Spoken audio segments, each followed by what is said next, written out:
Mari kita berdoa. Bapa di surga, kami mau bersyukur kepadamu Tuhan. Engkau tetap memberi kami kesempatan untuk mendengarkan sebagian daripada firman-Mu. Kami ingin merenungkan bersama-sama. Kami mohon Tuhan Engkau bekerja melalui Roh-Mu yang kudus, memenuhi hati kami yang sudah terbuka, agar kami boleh mengerti firman-Mu dan dapat melaksanakan firman-Mu di dalam kehidupan kami. Tolong kami, berkati semua yang hadir, agar firman-Mu memberkati kami semuanya, baik yang menyampaikan maupun yang mendengar, dan firman-Mu dapat memuliakan Engkau. Terima kasih Tuhan, di dalam Yesus Kristus kami berdoa. Amin. Shalom. Jemaat yang saya kasihi di dalam Yesus Kristus, firman Tuhan yang akan kita renungkan pada hari ini terdapat di dalam Matius pasal 5 ayat 13 hingga ayat ke-16. Matius pasal 5 ayat ke-13 sampai ayat ke-16. Mari kita membacakannya, karena ayatnya tidak banyak, kita baca bersama-sama. Kita mulai. Kamu adalah garam dunia. Jika garam itu menjadi tawar, dengan apakah ia diasinkan? Tidak ada lagi gunanya selain dibuang dan diinjak orang. Kamu adalah terang dunia. Kota yang terletak di atas gunung tidak mungkin tersembunyi. Lagi pula orang tidak menyalakan pelita lalu meletakkannya di bawah gantang, melainkan di atas kaki dian, sehingga menerangi semua orang di dalam rumah itu.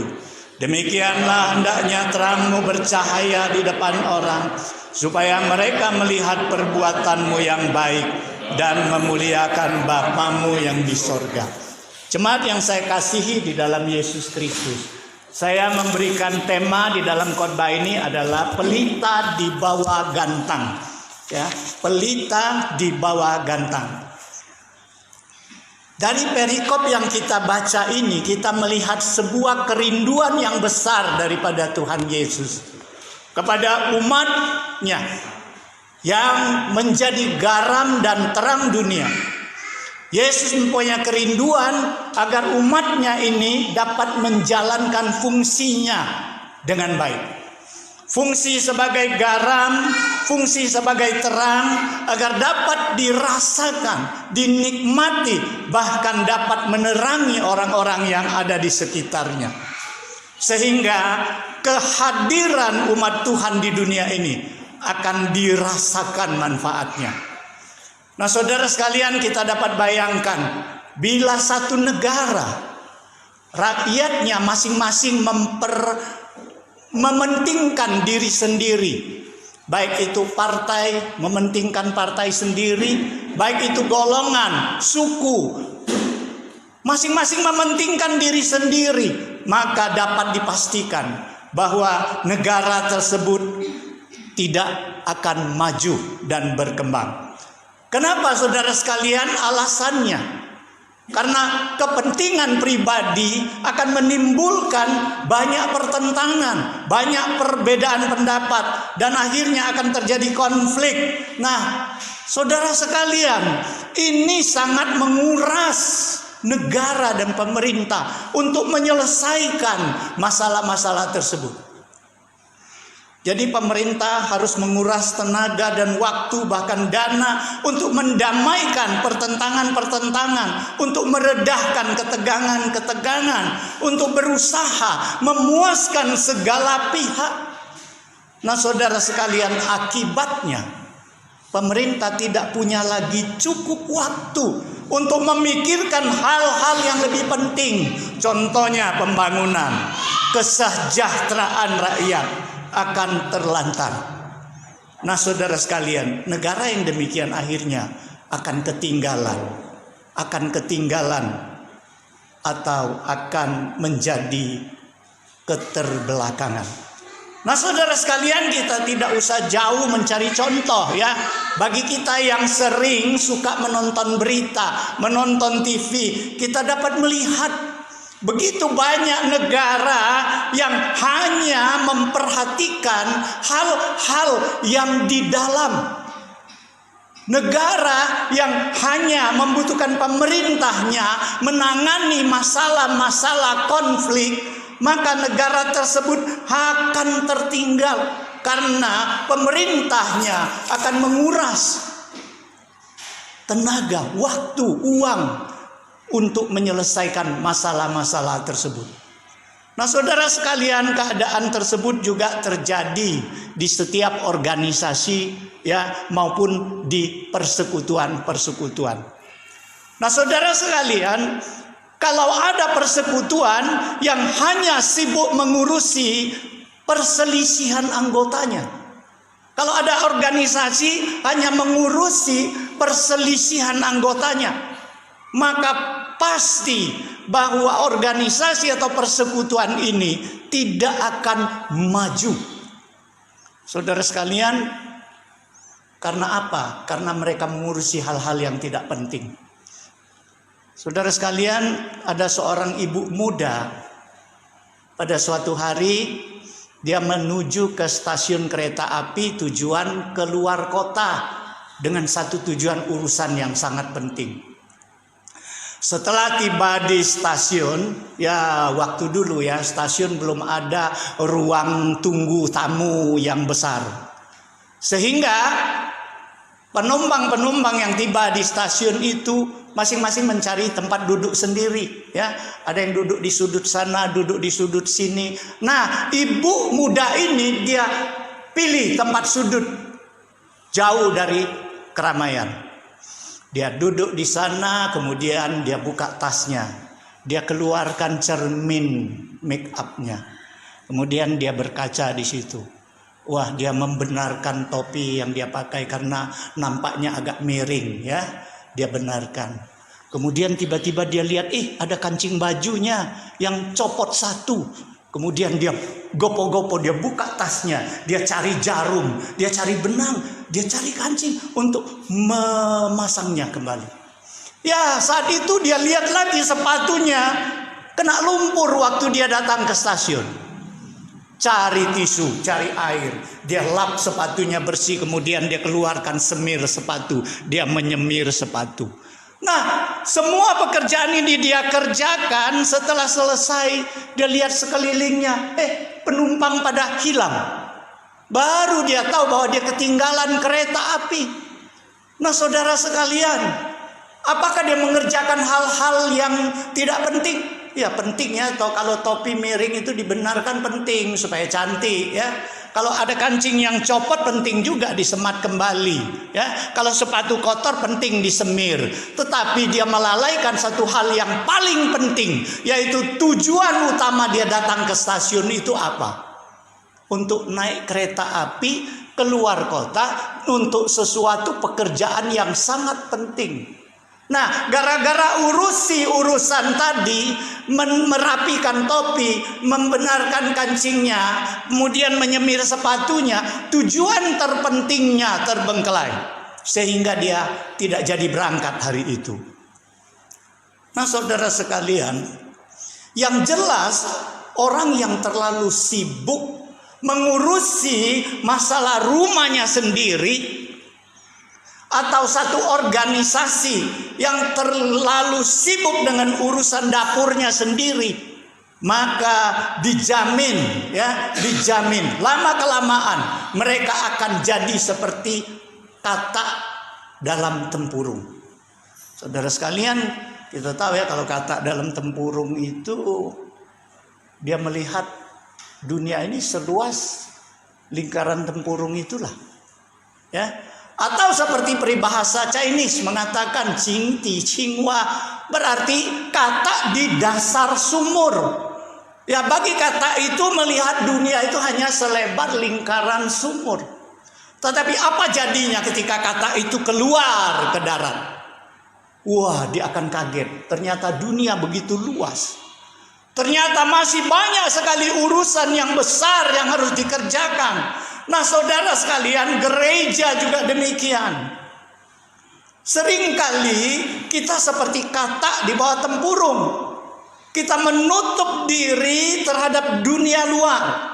Dan kita membiarkan diri kita terlarut di dalam urusan-urusan dalam. Ya, saking banyak waktu urusin urusan dalam, sehingga yang kecil-kecil kita besar-besarkan.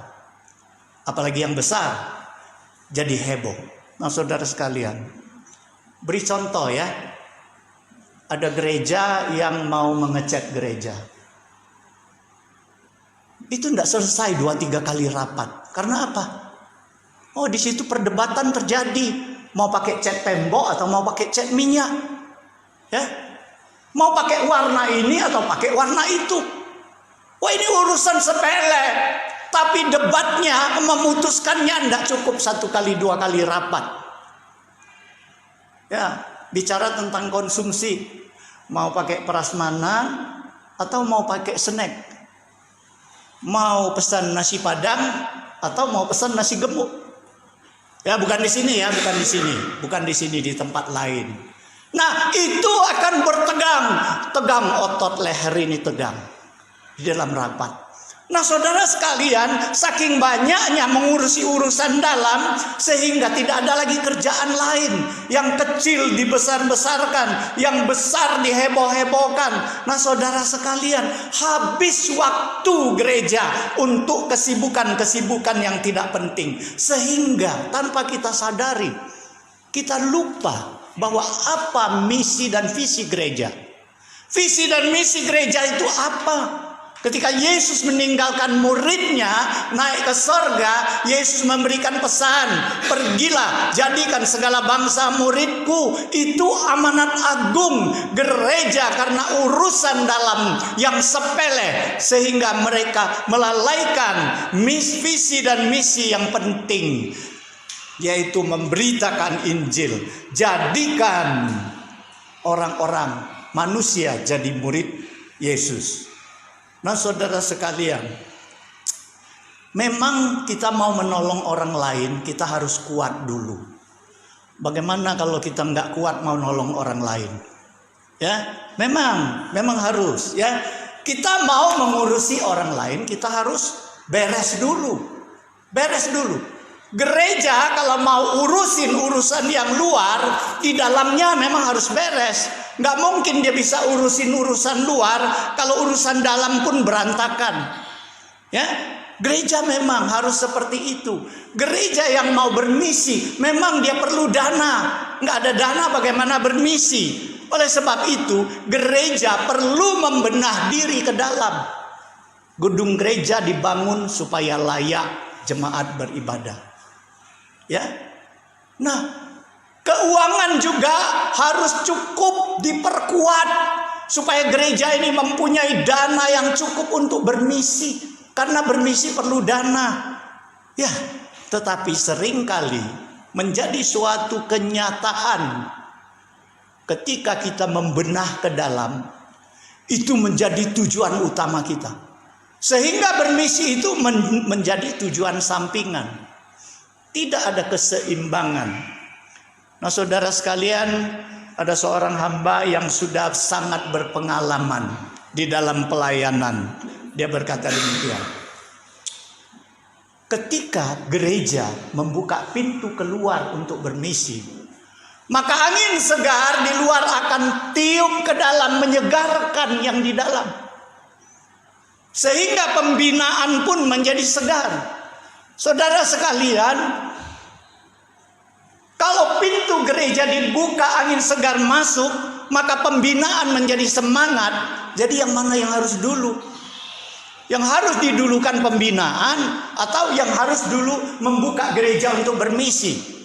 Ini tidak berbicara yang mana yang dulu, karena saling membutuhkan, saling mendukung. Oleh sebab itu kedua-duanya harus dijalankan berbarengan. Ya.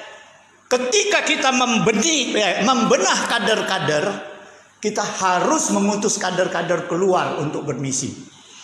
Ketika misi kita makin besar, kita baru merasakan bahwa kita butuh SDM yang lebih banyak. Sehingga kita memperkuat pembinaan untuk menciptakan SDM yang lebih banyak. Jadi kedua-dua ini harus berjalan bersama-sama.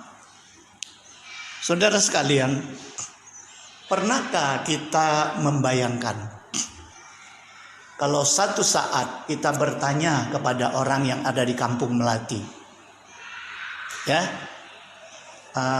bagaimana tanggapan kalian dengan keberadaan gereja Metodis di Pagar Alam, di kampung kalian? Mereka menjawab demikian. Wah, gereja kalian sangat megah. Saya kagum. Bagus bangunannya, kokoh, megah. Kemudian mereka ingat-ingat, mereka katakan, oh, nyanyian kalian itu sangat indah, enak, menyejukkan hati. Kami mendengar dari tetangga, wah enak, teduh hati kami dengar. Oh, kemudian mereka berpikir lagi, oh, ibadah kalian sangat teratur, sangat rapi. Wah, kami kagum. Kemudian mereka katakan, ada satu yang paling kami salut, membuat kami iri, adalah kerukunan jemaat kalian. Aduh, kami merasa kami nggak bisa menyamainya. Kita pasti bangga kan dengar pujian seperti itu. Tapi tiba-tiba dia mengakhiri perkataannya, tapi maaf, 1000 maaf. Kami tidak merasakan apa-apa dengan keberadaan gereja Metodis di kampung ini. Kami tidak merasakan ada manfaat apa dengan keberadaan gereja di kampung kami. Nah, saudara sekalian, kenapa mereka berkata demikian? Karena tidak ada pertalian antara mereka dengan kita. Jadi jangan heran apabila mereka tidak peduli dengan keberadaan gereja di sini. Mau gereja ini dibangun, mereka tidak peduli. Mau gereja ini dibakar, mereka juga tidak peduli.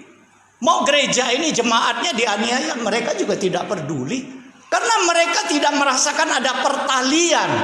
Ada pertalian antara mereka penduduk sini dengan gereja ini.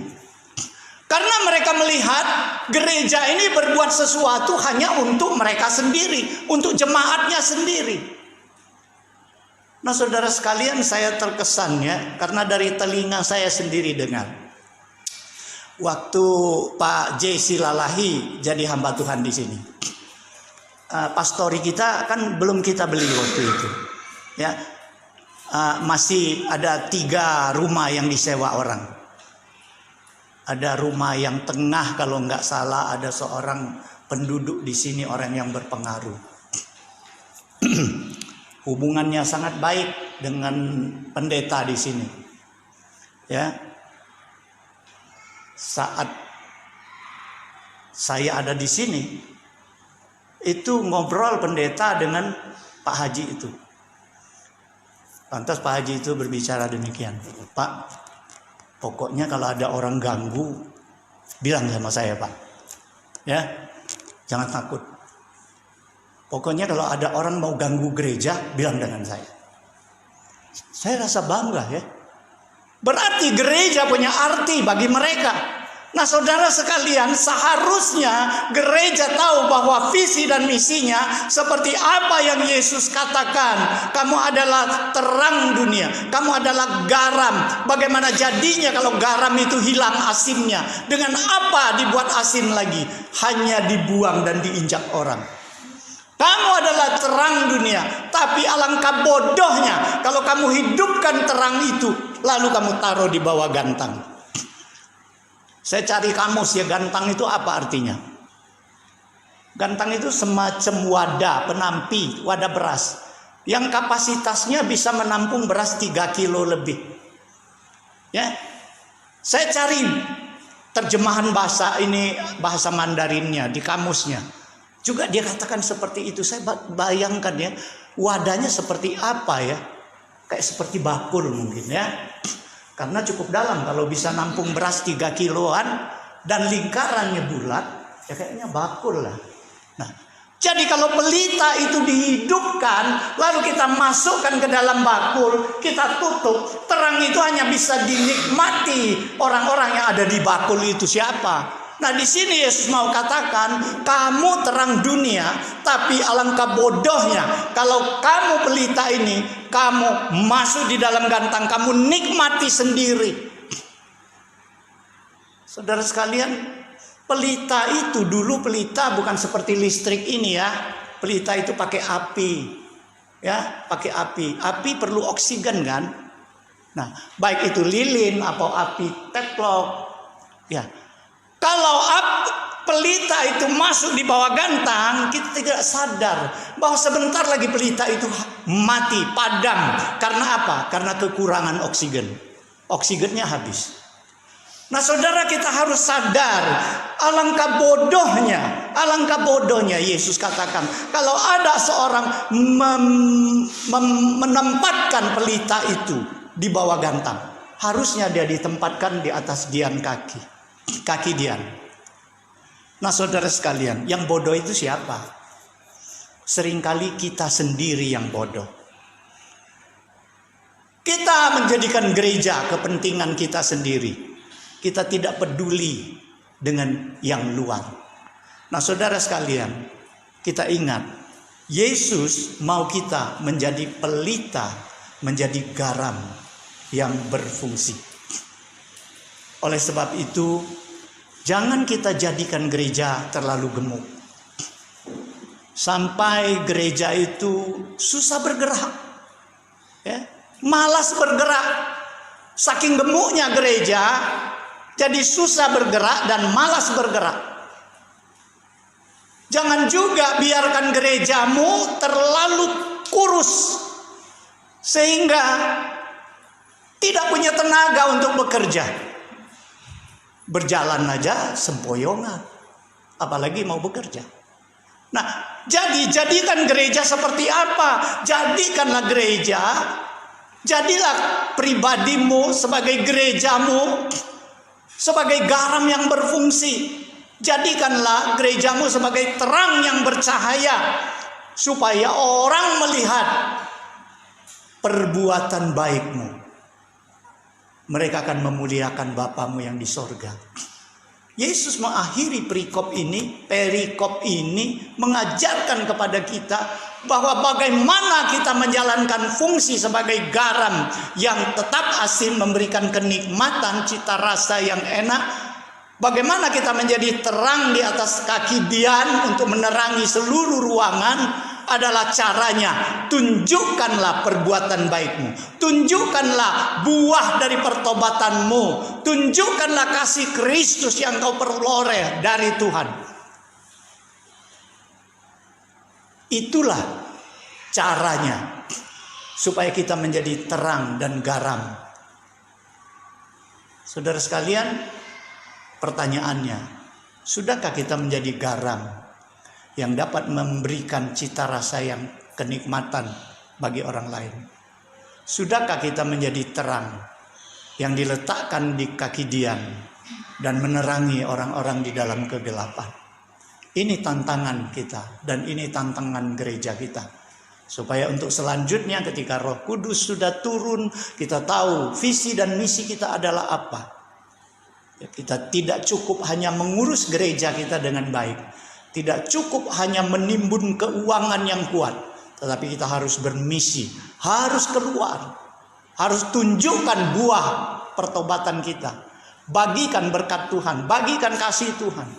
Supaya gereja, keberadaan gereja dirasakan manfaat oleh orang-orang yang di sekitar kita.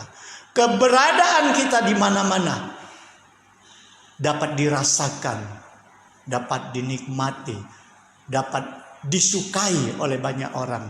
Dan Tuhan pun akan menambahkan banyak jiwa-jiwa yang diselamatkan bagi kita. Contohlah jemaat mula-mula, bagaimana cara hidup mereka. Mereka bukan saja ke dalam membina diri. Mereka bukan saja giat di dalam persekutuan. Mereka bukan saja giat di dalam doa bersama.